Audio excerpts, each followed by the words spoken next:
শুভ সকাল বন্ধুরা, বর্দি special kitchen থেকে তোমাদের সাথে আজকে একটা সিম্পল ভেজ রেসিপি শেয়ার করব। নাম রেখেছি তিল শাক। আজকে শনিবার, তোমরা অনেকেই ভেজ খাও। যা যা লাগছে ইনগ্রিডিয়েন্টস বলি: লাল শাক, বড়ি, সাদা তিল, চিনেবাদাম, কালো জিরা, কাঁচা লঙ্কা, শুকনো লঙ্কা, নুন আর হলুদ। লাল শাককে প্রথমে মিহি করে কুচিয়ে নিয়েছি। শাককে আগে ভালো করে ধুয়ে কেটে নিয়েছি, কাটার পরে আর ধুইনি।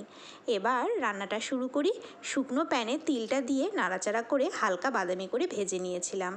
এবার চিনেবাদামটাও শুকনো কড়াইতে নাড়িয়ে ভালো মতো করে ভেজে নিচ্ছি। বাদাম ঠান্ডা করে তারপর খোসাটা ছাড়িয়ে নেব। এরপর প্যানে সর্ষের তেল দিয়ে বড়িগুলো ছেড়ে উল্টে পাল্টে লাল করে ভেজে তুলে নিচ্ছি। ওই তেলের মধ্যেই দেব শুকনো লঙ্কা, কাঁচা লঙ্কা, কালো জিরে ফোড়ন।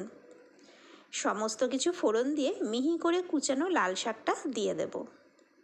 হাই ফ্লেমে নাড়াচাড়া করছি। স্বাদ মতো নুন আর হলুদ যোগ করছি। শাক থেকে যে জলটা বের হবে তাতেই শাকটা সেদ্ধ হয়ে যাবে।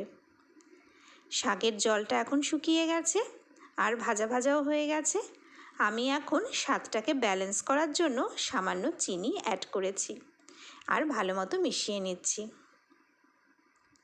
খুব সিম্পল রেসিপি। আমি বড়িটাকে এবং ভাজা বাদামগুলোকে মিক্সিতে হালকা করে ঘুরিয়ে নিয়েছি। গুঁড়োটা খুব মিহি হবে না, হাফ ডাস্ট হবে।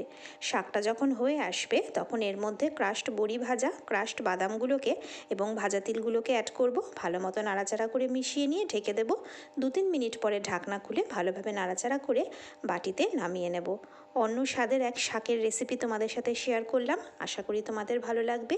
যদি ভালো লাগে তাহলে লাইক, শেয়ার আর সাবস্ক্রাইব করো।